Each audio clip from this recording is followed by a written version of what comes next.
皆さんこんにちは。好奇心 TV です。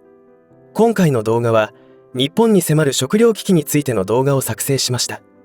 日々過熱する中東情勢はこのままだと戦争にまで発展する可能性が濃厚となりました。そこまでいかないにしても海上輸送への影響は間違いなく出てくるわけですが、最初にその影響が出るのはあらゆる物資の値上げと品不足です。もし仮に輸入物資に遅延が生じた場合、値上げの間もなくあっという間に品切れが起きることでしょう。すでにネット上の販売サイトでは一部ではありますが購入制限が出ているショップもあります。これらの現象が何を意味しているのでしょうか。たまたま欠品中なだけなのでしょうか。それともいよいよ中東情勢の悪影響が表面化してきたのでしょうか。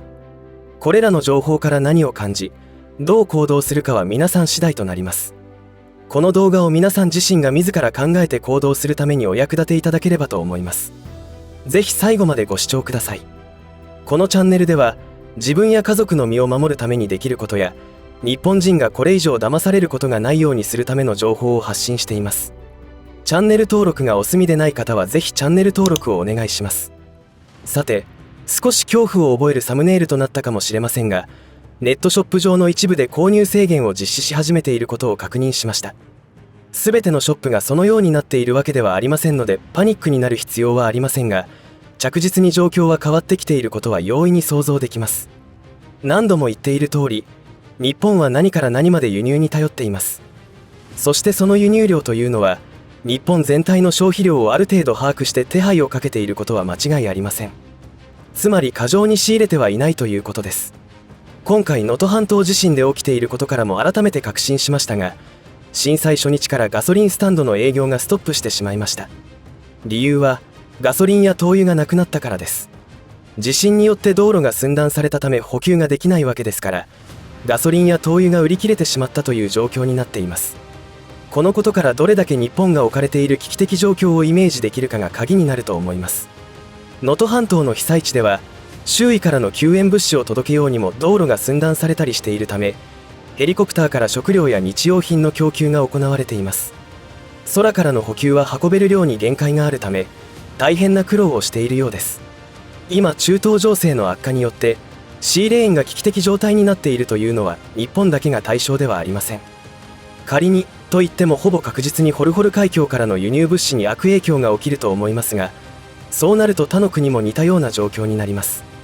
そのような状況ではホルホル海峡ルートで物資を輸入していた国は何をするかというと、代替品を他の国から調達しようとします。これは当然の流れです。そうなると国同士の奪い合いになることは間違いなくて、価格高騰も普通に起きてきます。50年前のオイルショック時には原油価格が4倍にまで跳ね上がりましたから、そういう事態も覚悟する必要がありますし、それでも高くても買えるうちはいいと思います。流行り病蔓延時に世界の貿易はどうなったか忘れてしまった人も多いかと思いますが、例えば米で言えばインドは輸出制限を実施しました。その背景には異常気象によって世界各地で不作が起きていたこともありますが、注目すべきは物不足になった時に輸出国はどのように対応するかということです。周りの国で不足しているなら輸出国の企業は喜んで高値で輸出することができますし、それによって利益が上がりますよね。ところがなぜ輸出制限をしたのでしょうか。別に隣の赤い国が実施したマスク外交のように政治利用に使ったわけではありません。輸出に重点を置くことで国内の米価格が急騰してしまい、国民が物価高で苦しむことになるからです。これから感じることは、自国で輸出するほど食料を自給できていれば、世界情勢がどうなろうと少なくとも物価高で国民が生活困窮することにはならないわけです。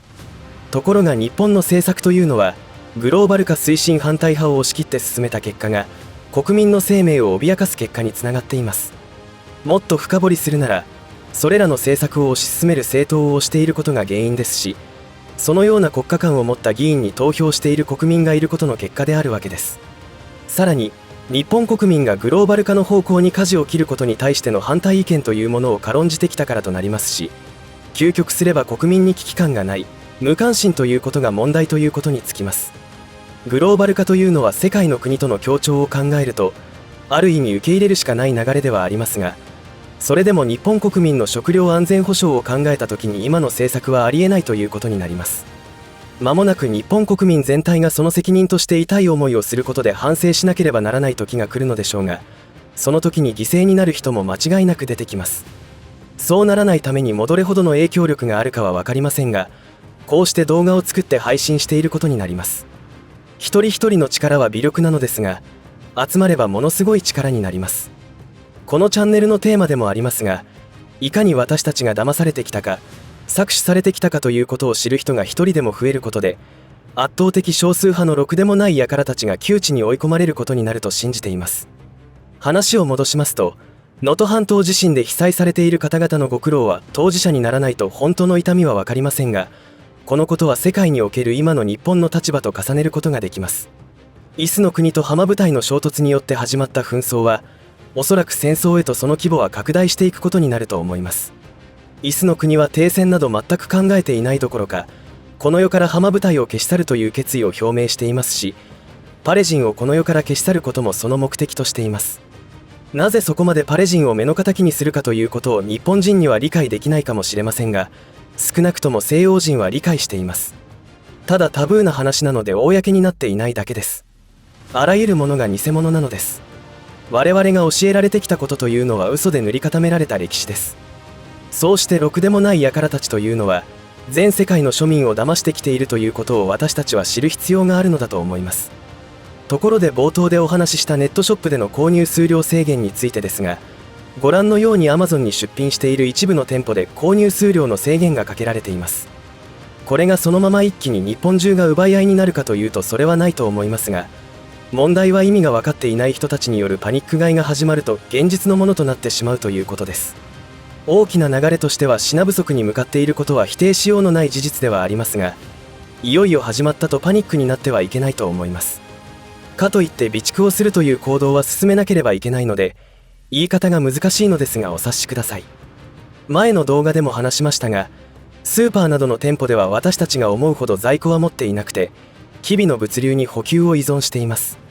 ですから急なパニックによる買い占めが起こると SNS によって一気に拡散され、全国に不安が広がってしまいます。急な需要増加は価格上昇にもなりますから、理想を言えば日本人全員が計画を持って毎月備蓄量を増やしていくことをすれば、製造企業も無理なく生産計画が立てられますし、原材料の手配も無理することなく可能となります。一部の人たちが備蓄をしている人たちに対して、備蓄する人たちが品不足を起こしていると非難めいたことを言いますが、日本人全員が万が一に備える、例えば半年分の食料備蓄を実施していれば、有事の際奪い合いとか強奪などの犯罪もなくなると思います。自分や家族を守るために備蓄している人を非難するというのは、かなりお門違いな理屈です。何より国自体が備蓄米に限って言えばたったの20日分しか用意していないのですから、危機管理能力はゼロだと言っていいと思います。そのような事実を知っているからこそ、国や自治体を頼ってはいけないと備蓄をしている人が急増しているのだと思います。政府は国民の安全を守るという使命があるにもかかわらずそのような状況ですから、非難されるべき対象は備蓄している人ではなく国家ではないでしょうか。まあそんなことはどうでもいいことですが、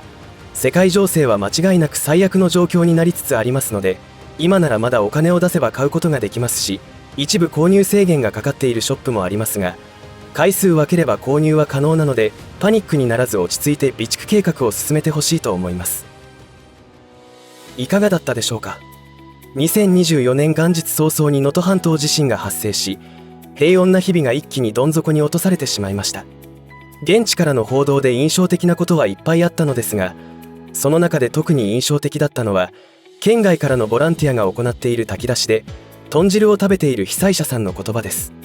温かいものを久々に食べられたこと、そして食事を食べられることがどんなにありがたいことかというコメントをしていました。本当にその通りだと思います。毎日が平和で暮らすことができていることがいかにありがたいことなのかということを再認識しなくてはいけないのでしょうね。日常は一瞬にして奪われてしまいます。2023年10月7日に起きた浜部隊によるイスの国の攻撃でもそうでした。これらの悲劇はいつも庶民がその矢面になっており、時間の経過とともに浜部隊の最初の攻撃についてイス側は把握していて、先に攻撃させていたということが分かってきています。つまりイスの国の政府は自国民が犠牲になることを理解していたわけです。そうやって考えると、日本人の食料安全保障を考えたときに、どう考えても今の農業政策というのはありえないわけで、官僚や政治家が頭が悪いのではなく、分かってやっていることなのかもしれないという可能性も出てきます。それはあくまでも仮説なのですが、そのように考えていくと多くの状況証拠がつながって考えたくもない絵面が見えてきてしまうのです。その過程で様々な情報に触れることによって理解が深まって真実が見えてくるということになるのですが、ぼーっとしていると間引きされてしまうことは事実だと思われます。ビルなんとかという大富豪も、自分が作った財団が実施しているあれで人口を減らすことができるとはっきり言っているわけですから、権力者と言われている人たちの思考というものの現実を受け入れるしかありませんよね。最後に中東情勢は明らかに危機的状況になってきていますので、備蓄はピッチを上げてください。とにかく後悔しない行動を心がけ、迷ったら GO ということをスローガンに行動をしていきましょう。最後までお付き合いありがとうございました。以上で今回の話は終わりとしますが、皆さんの応援が次の動画作成の力になりますので、いいねボタン、チャンネル登録、通知設定をオンにしていただけると嬉しいです。また、コメント欄へのご意見、ご感想の書き込みもいただけたら励みになります。最後までご視聴ありがとうございました。好奇心 TV でした。